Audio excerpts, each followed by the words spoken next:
Ponto de Vista. Apoio Grupo Mendes.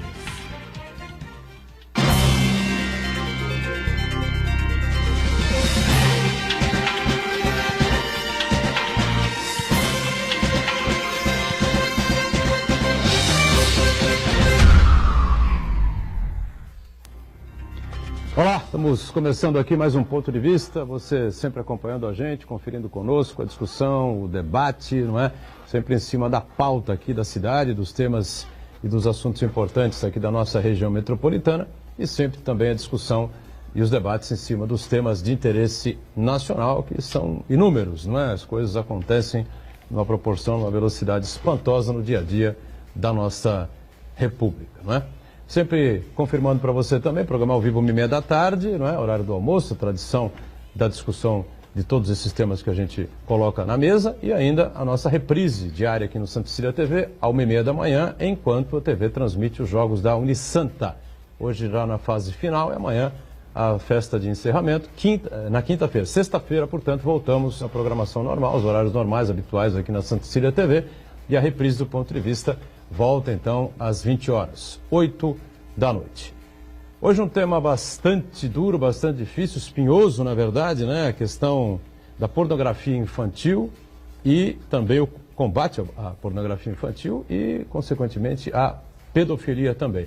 Para discutir, para debater isso e para falar a respeito do que vem sendo feito para evitar que essas coisas proliferem, especialmente aqui na região e no país, enfim, a gente com prazer recebe mais uma vez aqui no Ponto de Vista a delegada da Polícia Federal, delegada da Polícia Federal, a doutora Cassiana Assad, que está com a gente nesta quinta-feira. Prazer recebê-la, tudo bem? Prazer é meu. E a gente, também com satisfação, recebe aqui o Eduardo Veloso, repórter policial, não é? Jornalista, colega, companheiro nosso, e que atua em tribuna há muito tempo. Muito experiente no ramo, enfim, né? E vai colaborar nesta edição de quinta-feira. Prazer recebê-lo também, Veloso, tudo bem? Prazer é meu, Edgar Boturão, doutora Cassiana e caro colega Marco Santana. E o Marco Santana sempre com a gente aqui, não é? Acompanhando as redes sociais, as transmissões que fazemos aqui no Ponto de Vista e a sua participação sempre importante aqui conosco. Tudo certo aí, Santana? Tudo certo, boa tarde a todos. Agradecer a delegada Cassiana por disponibilizar o tempo na sua agenda para participar do programa. E eu quero cumprimentar você que nos acompanha ao vivo, convidar você a participar do programa, mandando sua pergunta, crítica, sugestão, pelo Facebook, Ponto de Vista com Edgar Boturão, ou por e-mail, contato@pontodevista.tv.br. Quero lembrar também que o Ponto de Vista também pode ser acompanhado pela internet, ao vivo, santaportal.com.br/tv. As edições anteriores também ficam disponíveis na internet, no nosso canal no YouTube e na nossa página no Facebook. E você que nos acompanha na reprise, uma boa madrugada. Confirmando, boa madrugada até amanhã, né? Na sexta-feira, então, a reprise volta para as 8 da noite, 20 horas, nosso horário habitual, né? Não é o tema de hoje, mas eu queria, mais uma vez, fazer uma crítica. O Cassione falava antigamente no Estado Safado, né? Lembra, o Veloso deve lembrar muito bem, né? Cansou de acompanhar o Veloso, o Cassione, pelas redações da tribuna, especialmente no período em que ele deixou o mandato, perdeu a reeleição em 98, até voltar ao mandato, recuperar o mandato em 2002, né? Por que Estado Safado? Você tem saúde incompetente, a saúde é horrível, a educação péssima, a segurança pública não funciona, as rodovias fora do Estado de São Paulo, né? É uma exceção à regra, as rodovias são péssimas, enfim, tudo que vem da União, do Estado, é uma grande meleca. E aí, hoje, a Procuradora da República, né, entra no ar, lá no programa da Rádio Bandeirantes, do Atena, orgulhosa, né, porque vão ser feitos aí os acordos, né, para que as pessoas que tiveram prejuízos lá nos planos Collor, plano Bresser, plano Verão, plano não sei o quê, vão recuperar o dinheiro perdido. Então, começa com R$5.000. Se você tiver 5 mil para receber, você vai receber à vista. Ou menos, 1.500, 2.500, 3.000, 4.000, enfim. Acima disso, você pode até receber os 5 mil à vista, mas se você tiver 8 para receber, os 3 mil restantes vão ser parcelados, né? E por aí vai. Os valores é o Estado safado. O cara tem 5 pau para receber hoje. Se for fazer uma conta correta do processo inflacionário, período inflacionário nós tivemos em 30 anos, né, que essa porcaria toda ficou rolando aí no judiciário brasileiro, o cara teve pelo menos uns 25, 30 mil, 40 mil reais. O cara que tem 10 para receber, é mais de 100 mil reais, uns 5.000% aproximadamente de inflação nos últimos 30 anos no Brasil. Ou seja, é uma vergonha, né? E ainda a justiça brasileira senta em cima, o STJ, STF, enfim, senta em cima dos processos e vem com aquela conversa, né? Porque não dá para pagar, para reembolsar o cidadão no valor correto, você explode ou implode o orçamento da União, né? Como se a gente... E aí você vê a roubalheira que acontece no dia a dia, né?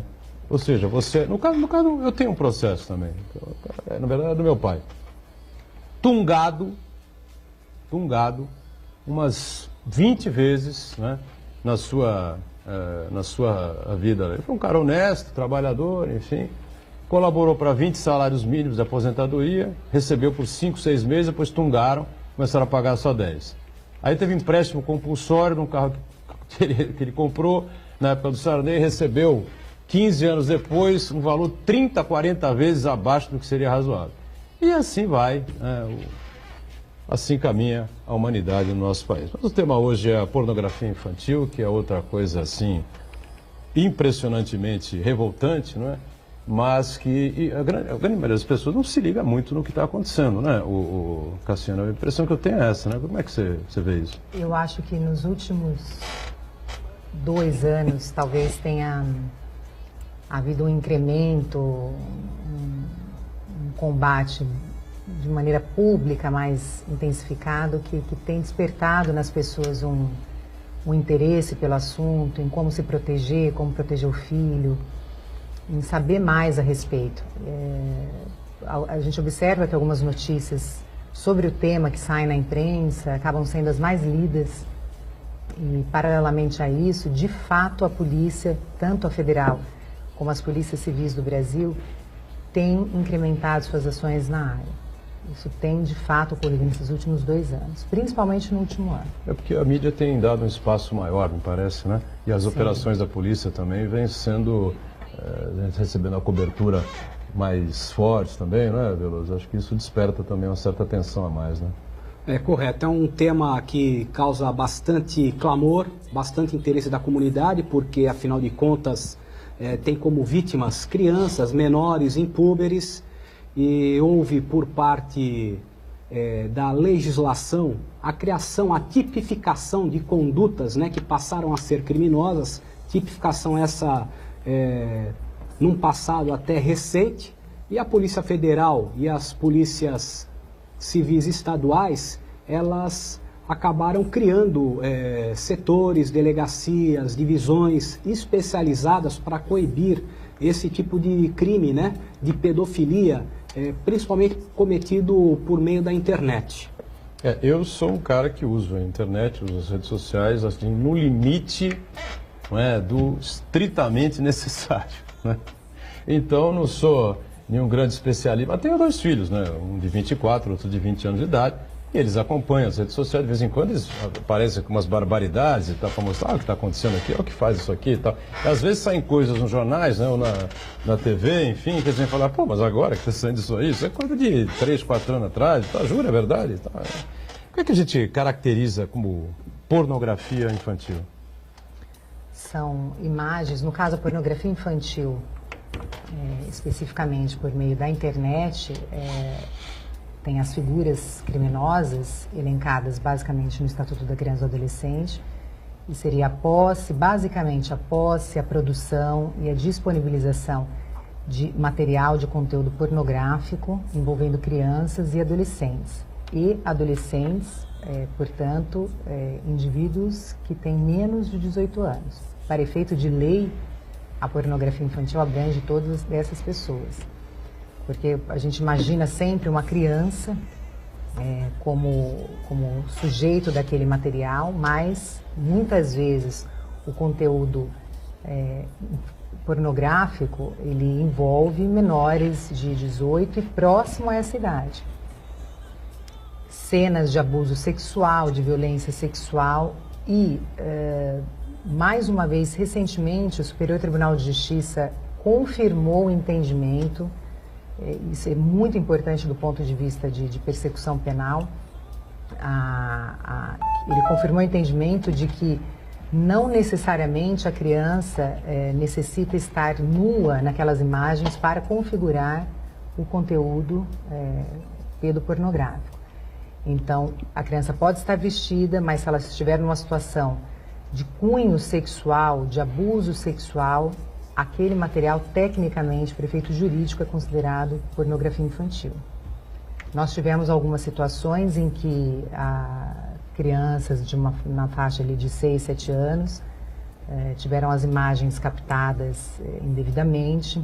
6, 7 anos? 6, 7 anos, às vezes até na rua, isso acontece, a criança está lá comprando um sorvete, usando uma sainha, uma roupa, principalmente no Brasil, que é um país com temperaturas altas, exatamente, e de maneira furtiva, o criminoso captou algumas imagens focando as partes íntimas da criança, e isso é considerado pornografia infantil. Então você tem desde esse tipo de material até cenas, imagens, vídeos de situações indescritíveis, de extrema violência real, além da ficta, em razão da idade da criança.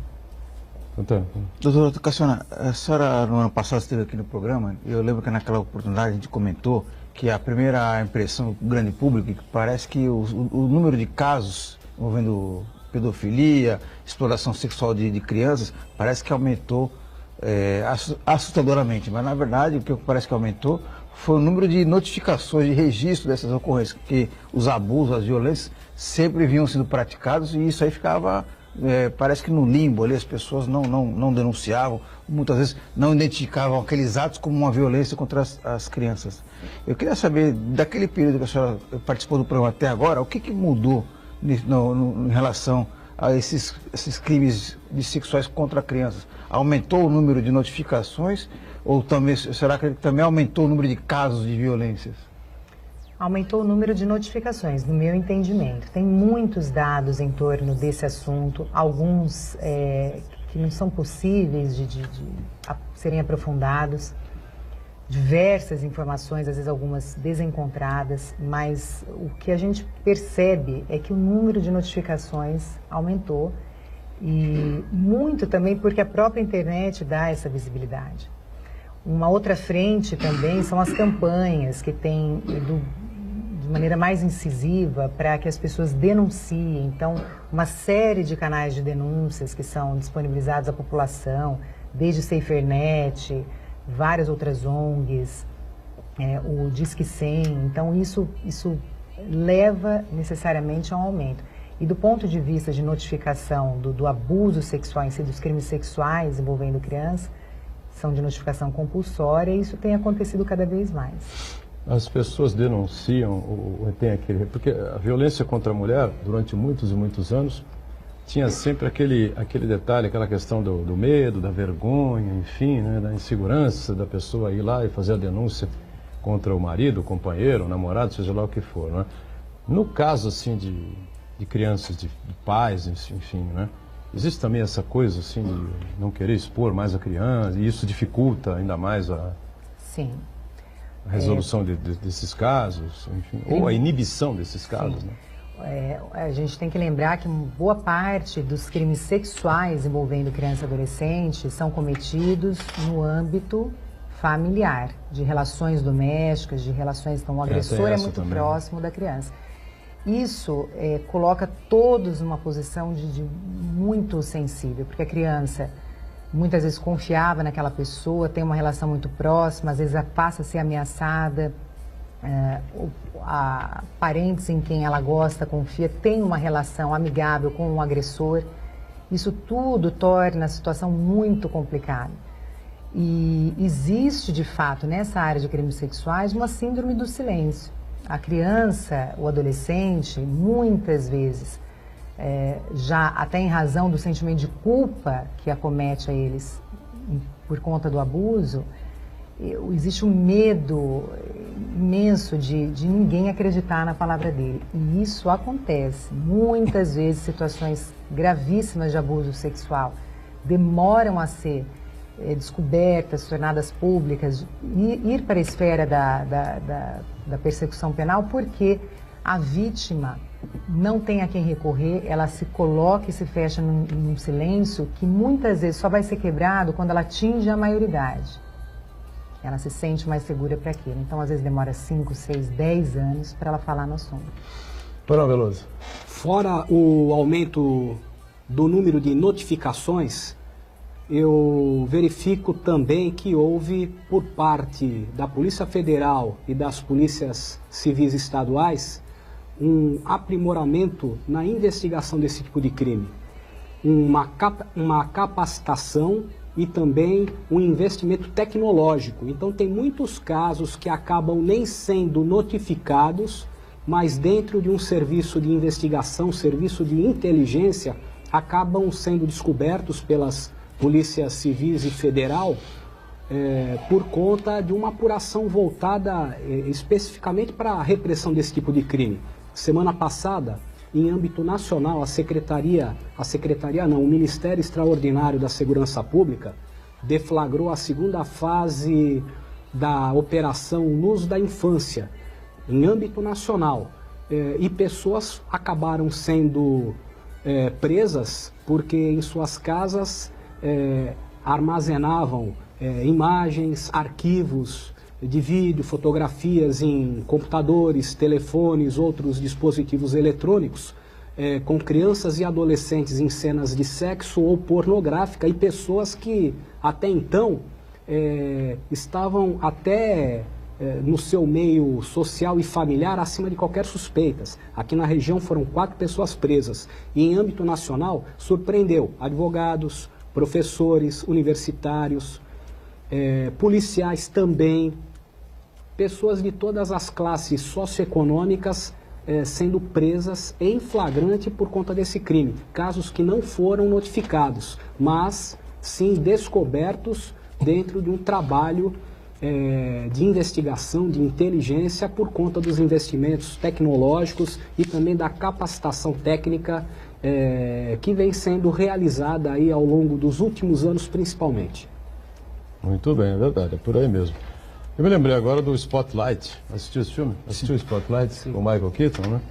O Michael Keaton é uma das estrelas do filme. Acho que é a figura central do filme, né? Mais importante, ele é editor de um dos cadernos, né? Cadernos especiais que o jornal fazia, ou ainda faz, não sei, né? As situações se passam em Boston, né? Se não estou enganado, nos Estados Unidos, né?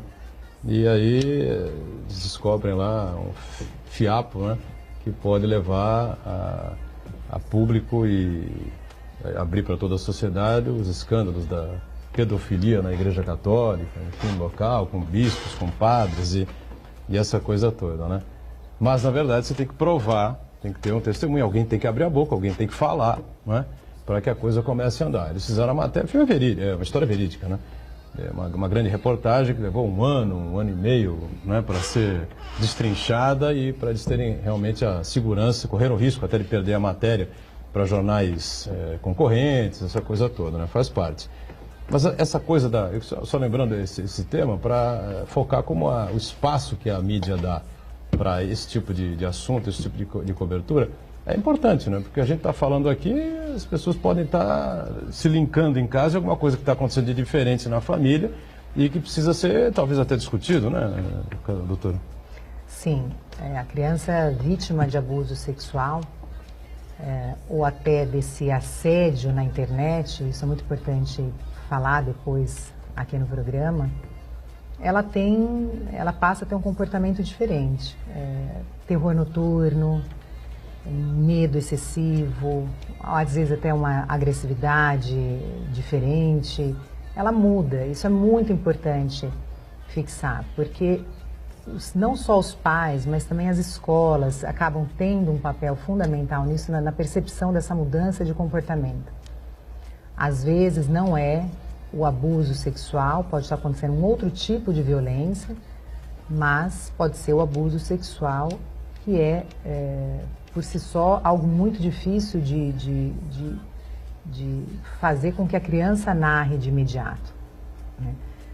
Com relação aos adolescentes, a gente tem observado, até por esse incremento do ponto de vista tecnológico, do treinamento dos policiais, e o estabelecimento de parcerias com grandes provedores ao redor do mundo, uma intensificação no aliciamento pela internet. Isso é algo que tem acontecido muito, e quando os pais se dão conta, muitas vezes a criança ou adolescente está numa situação de perigo intenso, às vezes própria a tirar a vida, ou muitas vezes aquele caso, e isso é um dos pontos mais importantes, o que começa no mundo virtual vai para o mundo concreto. Então a criança ela é aliciada pela internet, criança ou adolescente, e aquela situação vai se desenvolvendo porque os aliciadores têm uma técnica muito específica para aquilo e pesquisam suas vítimas antes de começar a fazer isso,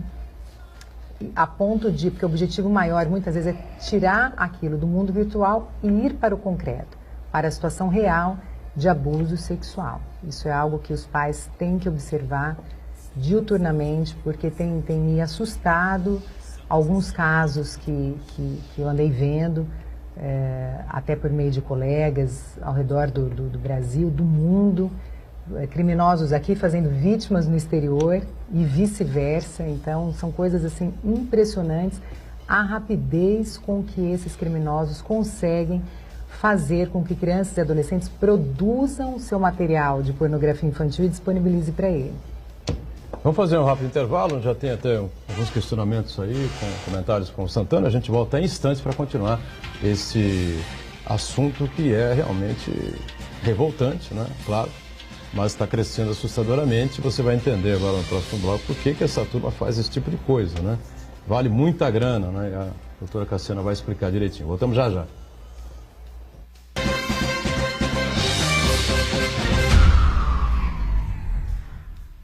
Existe um lugar em Santos onde você encontra os empreendimentos mais fascinantes da região. Um lugar amplo, aconchegante, feito para oferecer o melhor atendimento para você. Um lugar que reúne as melhores opções residenciais e comerciais nos bairros mais nobres de Santos. Um lugar que a gente nem precisava dizer, porque você já sabe. Central de Vendas Grupo Mendes, Rua Guaiaó 55, Aparecida. Venha fechar um bom negócio para abrir as portas do seu novo lugar.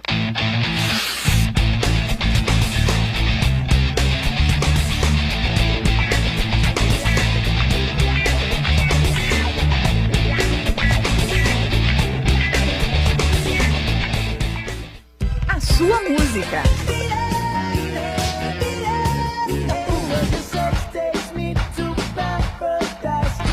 A sua notícia. 107,7 Notícias. O seu locutor. A sua promoção. Ligue agora 3234-1077. Participe você também e ganhe muitos prêmios. O seu cantor. A sua rádio. 107,7 Santa Cecília FM.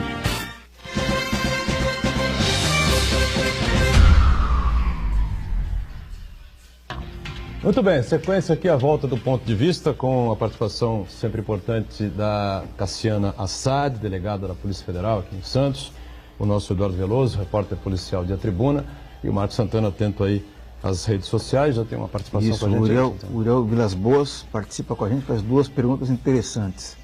Uma pessoa que comete essa barbaridade deve ser recolhida à prisão?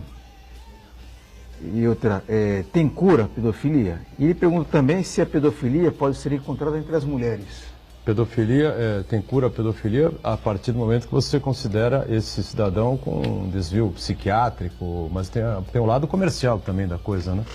Então, só esclarecendo as perguntas do leitor, a pedofilia, ela é considerada do ponto de vista médico uma parafilia. Portanto, ela tem uma classificação na Organização Mundial de Saúde como uma doença. Não necessariamente quem porta essa doença é um criminoso. O crime depende da exteriorização da prática de atos que são catalogados pela lei criminal como crime. Você tem situações de pedófilos que vão passar a vida sem atacar uma criança, um adolescente, porque ou ele se contém com remédio, terapia, ou ele não encontra uma oportunidade, ou seja, ele não exterioriza. A medicina, até onde eu obtive informações, classifica a pedofilia como algo sem cura. Você, no máximo, vai conseguir aplacar determinados efeitos, controlar determinadas ações, mas ela, em tese, não tem cura. Há um desvio, né, de personalidade. Existem, sim, pedófilas mulheres. A gente observa a pedofilia enquanto doença ser mais vista no meio masculino, mas existem mulheres pedófilas, ou seja, que têm atração sexual por criança, por indivíduos pré-púberes. Isso a gente já viu, é bem menos incidente, visível esse tipo de caso, mas já vimos. E o pedófilo criminoso, aquele que abusa sexualmente de criança, o agressor sexual, sem dúvida nenhuma, ele deve ficar recolhido. Claro que ele vai receber uma pena, vai ser processado, os fatos têm que ser demonstrados do ponto de vista jurídico para que a justiça consiga fazer justiça naquele caso, mas são indivíduos considerados perigosos, porque no momento em que saem à rua, no momento em que tem uma oportunidade, muito provavelmente o risco muito grande de outras crianças serem vitimadas. Sem dúvida. Agora, em parênteses, até para complementar a indagação do telespectador Uriel, uma coisa é a pedofilia ser considerada uma parafilia, segundo os principais manuais de medicina legal, desvio de conduta. Outra coisa é o pedófilo ser atestado por um médico como inimputável. Então, pedófilo, sim, mas daí ser considerado inimputável para não responder criminalmente pelos seus atos, há uma distância muito grande. E outro detalhe, o Uriel pergunta se dá cadeia ou não dá cadeia. Depende. Há crimes previstos no Estatuto da Criança e do Adolescente envolvendo pedofilia, principalmente pela internet, que são afiançáveis. A pessoa é presa e, se disponibilizar aquela quantia arbitrada de fiança, é colocada incontinente em liberdade, como na semana passada. Mas sem acompanhamento nenhum, sem nada? Não, o crime é afiançável. Não, responderá criminalmente pelo delito, mas solto, embora tenha sido preso em flagrante. Por exemplo, o crime do 241B, que é o crime do ECA, que é o crime de armazenar em um dispositivo móvel, um pendrive, um computador, um notebook, uma imagem, um vídeo, um arquivo que seja ele qual for, de criança ou adolescente em cena de sexo explícito ou pornográfica. Esse crime, ele tem pena de 1 a 3 anos, aliás, de 1 a 4 anos, pena que não ultrapassa o limite de 4 anos. O delegado de polícia tem que arbitrar fiança, né? A menos que a pessoa tenha, assim, antecedentes criminais que não recomendem, né, o arbitramento da fiança, a pessoa paga e vai para a rua. Já o crime de produzir um filme ou de transmitir, eles têm um patamar acima de 4 anos e aí sim não caberia fiança. Então é isso que tem que só apenas colocar, né? Há crimes que são afiançáveis, outros nem tanto. Porém, obviamente, isso não exime a pessoa de responder criminalmente pelo fato, né, delituoso. Muito se fala no Brasil da impunidade, né? Eu acho que é uma coisa muito leve, né, isso que o Veloso acaba de colocar aqui, né? Isso também não facilita um pouco a proliferação desse tipo de crime, né? A pedofilia, Cassiana, o que você acha? Esses crimes relacionados à pornografia infantil na internet, eu particularmente entendo que a pena é baixa. Porque o que a gente observa, tanto que nessa última ação que foi feita pela Senasp, alguns dos presos eram reincidentes, eles já tinham sido presos na primeira luz da infância. E eu já tive a oportunidade de pegar uma situação flagrancial de um pedófilo criminoso que já tinha sido preso em flagrante e recebido fiança pela própria Polícia Federal uns anos atrás. Então, existe essa recorrência e pior, eles acabam se aprimorando e com vistas a não serem pegos de uma próxima vez. Tem situações que a gente tem dificuldade de identificar o criminoso, existem, às vezes, junção de forças policiais focada em um determinado alvo porque ele realmente tem toda uma habilidade para se esconder e com isso escapar da ação da justiça. Nós temos no Brasil, segundo as estatísticas aqui, cerca de 30 milhões de adolescentes, né, de 9 a 17 anos, não é isso? E desses 30 milhões, 23 milhões, aí quase que diariamente, né, ou dioturnamente, o tempo todo quase, né, ligados aí na internet, em redes sociais, não é isso? A gente está cansado de saber e de acompanhar. Agora, para as pessoas entenderem, eu falei isso no intervalo, que a Cassiane ia explicar aqui com mais detalhes, né? Isso está gerando, pelo mundo afora, um grande negócio que a grande maioria das pessoas não faz nem ideia em termos de milhões de dólares ou bilhões de dólares, não é isso? Sim. Um dos vieses envolvendo a pornografia infantil é justamente o comércio. Quando a gente estava conversando, eu até me assustei com aquela estatística, com os dados que eu tive acesso recentemente. Já há alguns anos atrás, a pornografia infantil teria movimentado em um determinado país, no caso Estados Unidos, mais de $1 bilhão. Então, existe de fato, superando muitos valores envolvendo o tráfico internacional de droga, que sempre foi aquele mercado de excelência bilionário. Então, é de fato algo para se prestar muita atenção. Inclusive, que tipo de conteúdo que às vezes o adolescente, a criança, produzem sem perceber e a família também não se dá conta. Como eu estava dizendo, o que é considerado pornografia infantil não são só as imagens explícitas ali de sexo, de abuso sexual, exploração sexual, mas também algumas que, por não chamarem tanto atenção, acaba passando batido para a população em geral. Esse mercado demonstra, pelos dados colhidos, que só vem crescendo e que não há mostras dele regredir. Então, existe cada vez mais um incremento das ações policiais, da justiça ao redor do mundo e também dos criminosos. Muito dinheiro envolvido. A senhora acredita que essa grande rede de pedofilia é formada por, vamos dizer, células pequenas, lobos solitários que ficam negociando, vamos dizer, no varejo? Ou a gente pode falar também em mega cartéis organizados internacionais de pedofilia? Temos de tudo, como o tráfico de droga.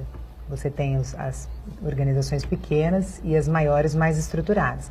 A Polícia Federal fez um trabalho, um ano e pouco atrás, prendendo um médico jovem da região de Minas, ali, Uberaba, Uberlândia, que mandava dinheiro para o exterior, que por sua vez era utilizado no sequestro de crianças e na produção desse tipo de material. Envolvia, então, muito dinheiro. Aquelas pessoas que recebiam aqueles valores já se comunicavam com outras pessoas ao redor do mundo, envolvendo Filipinas, Austrália, e foi descoberto, então, esse alvo aqui em conexão com vários outros ao redor do mundo. Você tem também situações em que existe um comércio menor, inclusive pago por meio de Bitcoin. A gente já teve oportunidade de ver um caso dessa forma. Ele produzia, ele vendia e recebia em Bitcoin. Então, existem diversos tipos de organizações grandes e pequenas ao redor do mundo e os lobos solitários, porque, às vezes, agindo sozinho, ele entende que ele está protegido da ação policial. Agora, você fez a comparação com o tráfico de drogas, não é? Que é, sem dúvida nenhuma, um dos mercados mais rentáveis, não é? Do mundo, indiscutivelmente. E a gente já discutiu isso aqui 1 milhão de vezes. O tráfico de drogas não vai acabar nunca, porque o consumo está aí, é evidente, né? Tem consumidor a rodo, em todo lugar do planeta, né? E me parece que é um caso mais ou menos parecido, né? Tem consumidor para assistir, para ver, para comprar, enfim, os vídeos, as cenas, as fotos, enfim, né? De pornografia infantil. Então, o que está acontecendo? As pessoas estão degenerando, a humanidade degenerou? Por que, Veloso? Você lida com reportagens policiais há muito tempo, você deve ter visto já coisa que até Deus duvida, né? Não sei o que você pensa sobre isso. Realmente esse tipo de caso é escabroso, né? Porque envolve crianças, envolve adolescentes, e é bem por aí. Será que a população, a humanidade está se degenerando? É a indagação Ou cabível, degenerou de vez, né? Ou degenerou de vez, é uma indagação que vem à baila e tem a sua razão de ser, né? Pela gravidade, né? Pela hediondez, né? Desse tipo de caso. O ano passado, nós acompanhamos um caso em que um homem ele foi condenado a pena superior a 50 anos de reclusão, processo que tramitou, inclusive, pela Justiça Federal, trabalho da Polícia Federal. Esse homem ele abusava de crianças e com essas crianças com as quais ele mantinha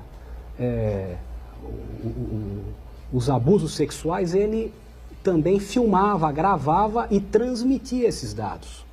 Agora o detalhe é que esse homem, ele trabalhava, sabe aonde? Em uma creche da cidade de Santos, que tem como mantenedora uma paróquia da Igreja Católica. Isso a gente noticiou. Ele vendia esses vídeos? Não há prova do comércio, mas há prova sim da transmissão desses vídeos.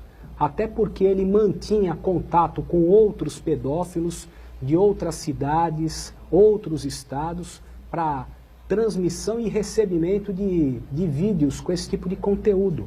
Agora, tudo isso para dizer sobre a questão da degeneração, né, de caráter. Crianças pequenas, abrigadas em uma creche, aquela pessoa, funcionária da creche que deveria zelar por aqueles menores, fazendo o que ficou apurado, descoberto e comprovado, tanto é que ele foi condenado e transmitindo, meninos e meninas, filmando, gravando e transmitindo. Então, realmente, essa sua indagação tem muita razão de ser. O que aconteceu e está acontecendo? É para se pensar. Agora, ainda que tardiamente, aqui no Brasil, houve sim uma preocupação legislativa para tipificar essas condutas criminosas que até então eram fatos atípicos, ou seja, no mundo jurídico não eram crimes, né?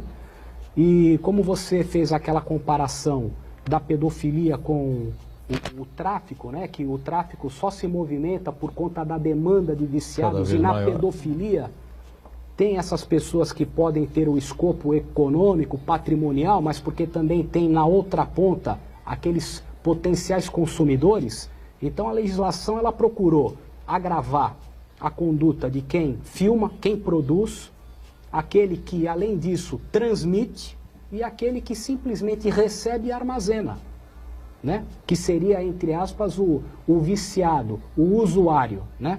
Aí ele deixa lá armazenado, quando tem vontade ele assiste um, quando tem vontade ele assiste outro, é uma coisa assim, realmente impressionante. Você atuou nesse caso que o Veloso citou, Cassiano? Atuei. Atuou? Você que prendeu esse cidadão, não? Sim. Então vamos ao gancho. A gente tinha comentado aqui no intervalo, né? Que, evidentemente, todo mundo tem a sua personalidade, todo mundo tem a sua criação, enfim, né? E esse tipo de caso, como o Veloso citou, são casos escabrosos, né? Não é uma coisa assim muito fácil você pegar um pedófilo, um sujeito que transou com uma criança, né? Um sujeito que estuprou uma menina de 8, 9 anos de idade, um menino de 10 anos de idade, coisas desse tipo, né? Você chega frente a frente com provas de que é esse cara. Como é que faz ali na frente a frente com o cidadão? A vontade, normalmente, sei lá, né? Talvez seja esganar uma pessoa dessa. Mas uma delegada da Polícia Federal, claro, que tem que exercer, não é, a sua autoridade, dar voz de prisão. Como é que é esse dia a dia, Cassiano? Eu demorei para entrar nessa área. Quando eu resolvi entrar, então foi algo voluntário.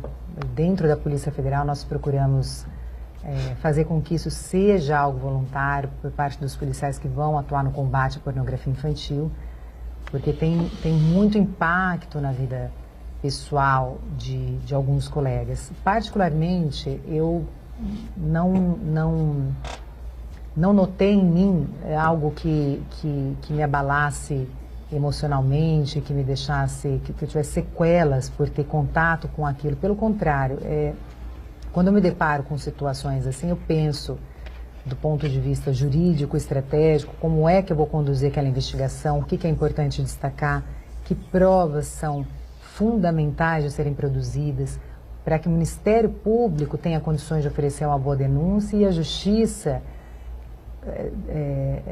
fazer a sentença de maneira condizente com o que está nos autos. Então, não existe a menor possibilidade de perder o controle emocional numa ação dessa, até porque a gente se prepara muito. Eu tenho um raciocínio absolutamente técnico. Sim, eu procuro me concentrar já um dia antes dessas operações, em torno do caso, da pessoa. A gente pesquisa, estuda muito o inquérito policial. E no momento da ação, muitas vezes eu conto com policiais que não estão no dia a dia no combate da pornografia infantil. Então, nós temos uma reunião prévia para estabelecer a estratégia ali de ação no momento que vai fazer a busca e às vezes efetuar uma prisão preventiva, ou seja, aquela situação é mais perigosa do que normalmente. Porque um deles, de repente, pode até ter uma reação diferente da sua. Sim. Então, existe todo uma reunião com a equipe. Um cuidado, um preparo, lógico. Aqui em Santos eu conheço todos os colegas, me conhecem, então tem alguns colegas que têm um perfil mais adequado para esse tipo de ação, outros que não gostam de atuar na área, que ficam nervosos. Então, isso tudo é muito bem conversado. Agora, profissionalmente, todos estão cientes de que o agir é dentro da lei. Não importa o tipo de crime que foi cometido e que nós estamos procurando provar. Isso é fundamental. Se a polícia passa a agir de maneira emocional, vamos colocar assim, à margem da lei, ela inclusive vai propiciar que aquele indivíduo criminoso escape. Porque uma situação de ilegalidade da polícia muitas vezes vai jogar em segundo plano aquilo que está sendo apurado, tumultua toda a investigação. Agora, então, você já chegou a algum lugar para fazer a apreensão de determinada pessoa no momento exato em que ele está cometendo o ato? Já aconteceu isso? Não? O abuso sexual, não. Nunca? Não, mas nós tivemos uma situação em que foi uma questão de um dia para o outro. Inclusive, o cumprimento do mandado judicial foi num sábado, uma situação atípica, normalmente a gente faz dia de semana, porque existia, e isso ficou evidente no momento da busca, a situação de absoluto risco das crianças que estavam dentro da casa. Então, era necessário, fundamental, intervir imediatamente. E com relação a isso, a maneira de agir é sempre dentro da lei. Não existe, claro que a polícia, nós tivemos um caso até bem recente em Campinas, em que no momento da busca e apreensão, o investigado quebrou o telefone celular na mão do policial. Então, porque ele sabia que ali tinha prova que ia ser descoberta e imediatamente ia levar à prisão em flagrante dele. Então, existe, de maneira proporcional, a possibilidade do policial reagir a situações dessa, mas nunca a polícia partir para agressão e para fazer justiça, dando cabo a sentimentos pessoais. Tem que ser muito profissional, isso tem que ser muito... Eu, particularmente, cobro isso muito dos colegas que trabalham comigo e tem sido um trabalho impecável. Eu nunca tive um problema nenhum com um colega que perdeu a cabeça, ficou desnorteado no momento da ação policial. No intervalo mais, voltamos daqui a pouquinho na sequência aqui do Ponto de Vista, em instantes.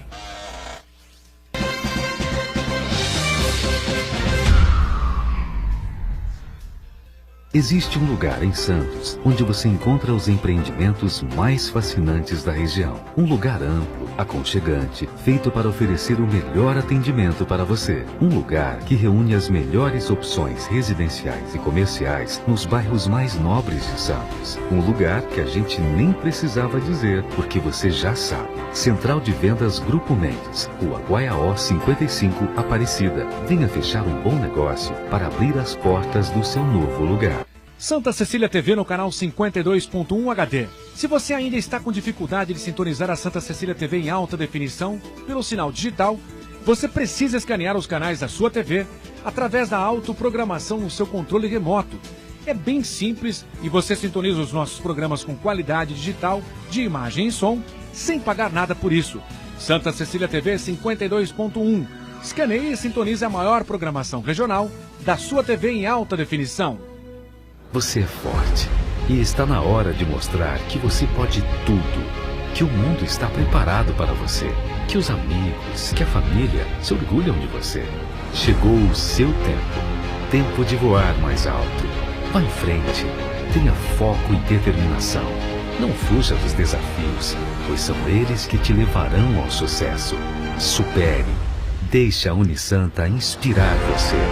Orgulho de ser do Santa.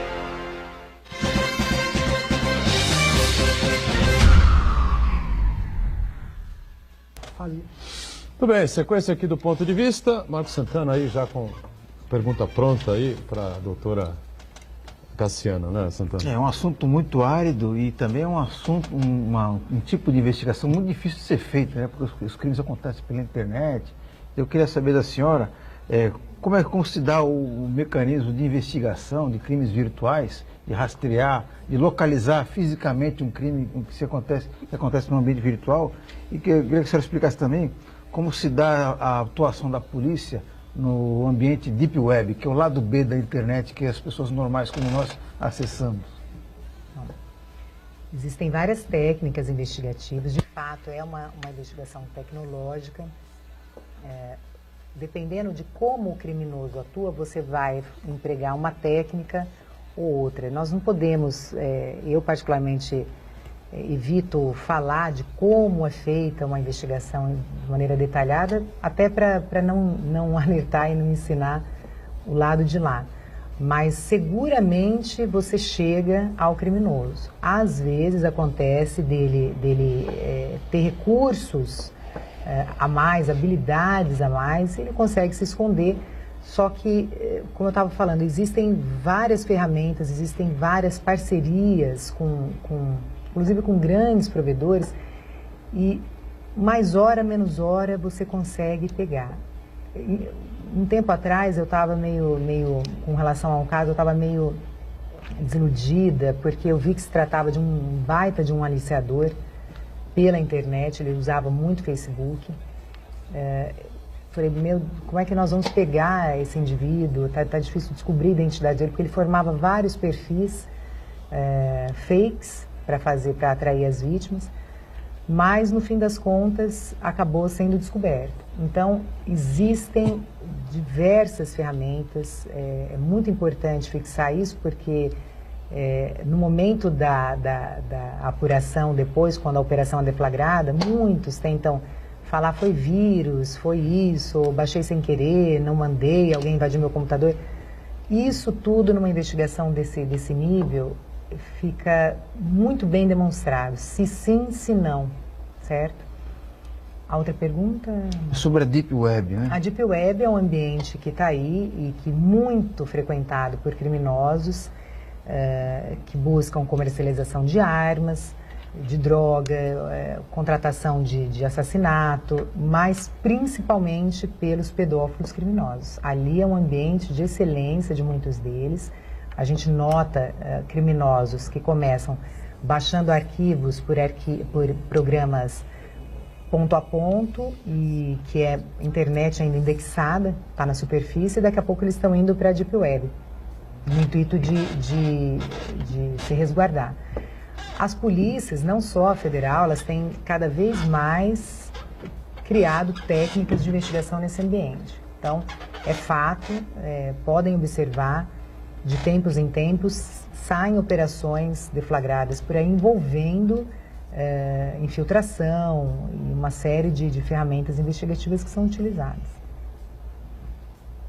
Eu queria assinalar, em cima do que a doutora Cassiana falou, sobre as ferramentas tecnológicas inúmeras para identificar o pedófilo, prendê-lo e materializar tudo aquilo em prova. Porque depois que esse pedófilo é preso, não adianta ele falar que foi vírus, que foi isso, foi aquilo, tentar apresentar qualquer tipo de justificativa para aquele arquivo que foi encontrado no seu dispositivo, no seu equipamento eletrônico. Porque essas ferramentas, várias citadas aí pela doutora Cassiana, elas têm condições de realmente apontar se aquela pessoa compartilhou, recebeu,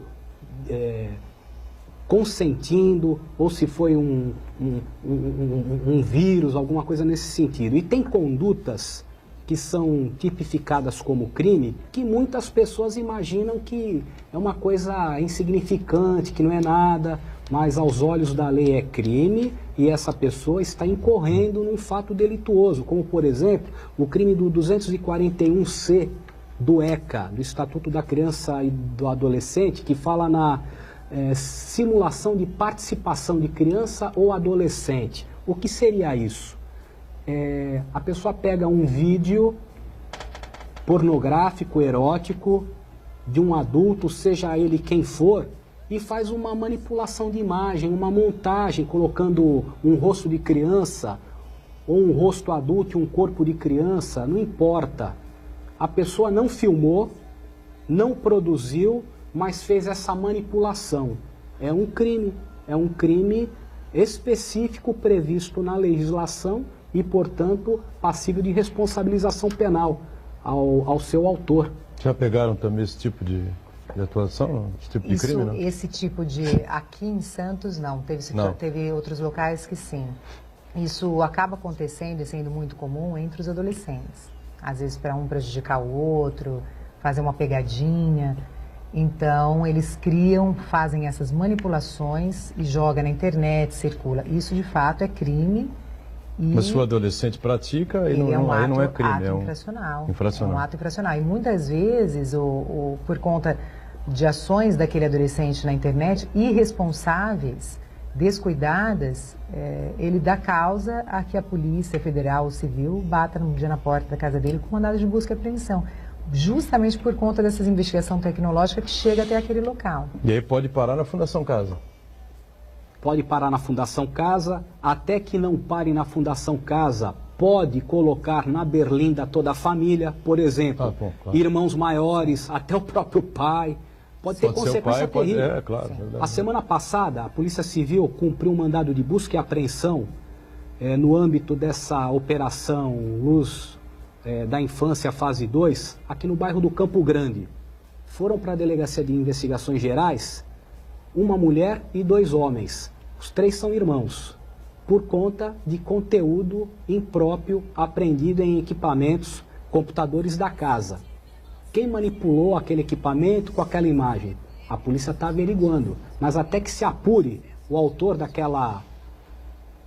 daquelas digitações, daquelas manipulações, daquelas navegações pela internet, estão 3 pessoas na berlinda e sob o foco e o alvo de uma investigação policial. Uma mulher e 2 homens. A polícia tem certeza que apenas um dos 3 é que é o responsável, mas até que se apure qual dos 3, os 3 estão sendo objeto de investigação. Psicólogos, psiquiatras, enfim, tem uma equipe que trabalha junto à Polícia Federal, a Justiça, enfim, para ajudar a identificar o perfil desses investigados, ou até desses que acabam sendo presos, não? Não, nós temos perfis variados de policiais federais, treinamentos comuns, alguns específicos, mas quando identificado, por exemplo, abuso sexual no mundo real com vítima identificada, Nós temos procurado estabelecer algumas parcerias, por exemplo, na última ação, o CREAS, né, da Assistência Social do Guarujá, tem tido uma atuação muito importante, uma grande parceria com a Polícia Federal nesse trabalho, porque parte das vítimas estão sendo e já vinham sendo atendidas por eles. Por exemplo, no Acre teve uma ação recentemente desenvolvida pela Polícia Federal, inclusive a partir de um caso feito por Santos. Então foi um desdobramento de Santos, que via Brasília chegou até o Acre, e lá eles prenderam um baita de um abusador sexual que cometia também os crimes pela internet. Foi estabelecido uma parceria com a Polícia Civil local, que já estava mais à frente nessa expertise da oitiva das vítimas, e foi feito o trabalho em conjunto. Então, a Polícia Federal, o foco dela principal, o que na verdade não é nem principal, o que fundamenta a atuação da Polícia Federal são os crimes cibernéticos transnacionais. Como essas investigações têm sido cada vez mais aprimoradas, nós temos chegado cada vez mais aos abusos sexuais concretos que têm conexão com a prática desses crimes cibernéticos transnacionais. E aí começa a haver, então, uma demanda de treinamento e do estabelecimento de parceria com as polícias civis para melhor apuração desses fatos.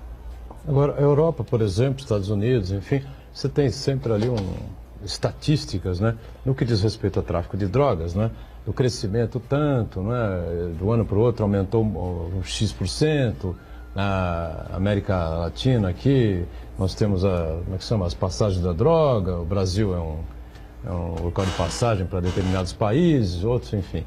Nos crimes cibernéticos é possível identificar isso? Olha, está crescendo muito a demanda nos Estados Unidos, na Europa está aumentando mais, em determinados países a coisa está evoluindo bastante, o mercado maior é aqui ou ali, é possível isso?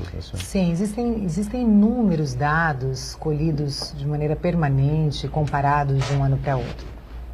Por exemplo, no Brasil, os crimes cibernéticos, eles formalmente têm uma maior incidência na região Sudeste e Sul.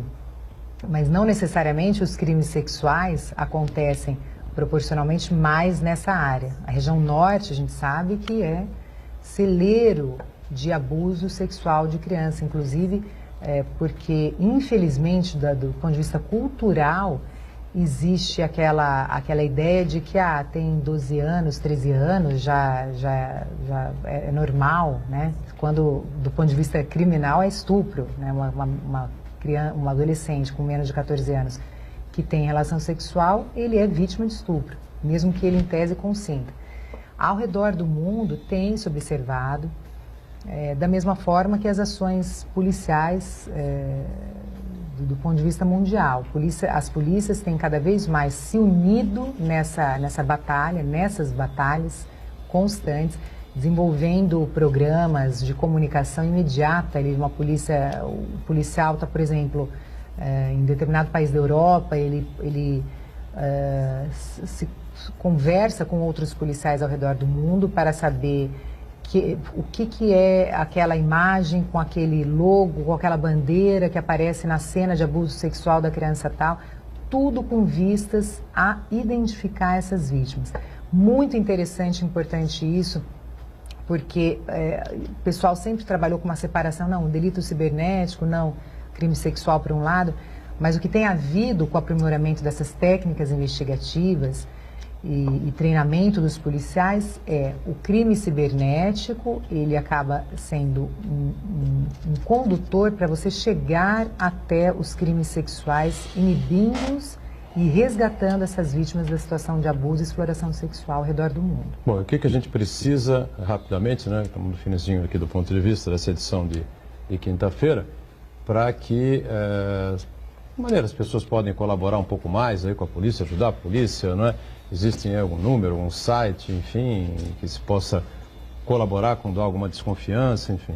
Existem diversos canais de denúncia no Brasil, desde o Disque 100, SaferNet, site da Polícia Federal, do Ministério Público Federal, os Ministérios Públicos Estaduais, as polícias civis, mesmo as militares. Numa situação de perigo concreto acontecendo com uma criança, adolescente, o ideal é acionar a polícia imediatamente para que ela atue. Normalmente, numa situação dessa, nós temos as polícias militares que estão ali para chegar imediatamente ao local do fato. O fato não está acontecendo naquele momento e a pessoa quer denunciar, quer tratar do assunto, ela pode acionar Conselho Tutelar, Ministério Público, as polícias civis, federal, ela tem que verificar o que de fato está acontecendo e se informar a respeito de qual seria a esfera que teria a atuação no caso, federal ou estadual, e se dirigir até esses órgãos públicos. Muito bem. Doutora Cassiana, obrigado agradeço. pelos esclarecimentos, parabéns pelo trabalho, até uma próxima aqui com a gente.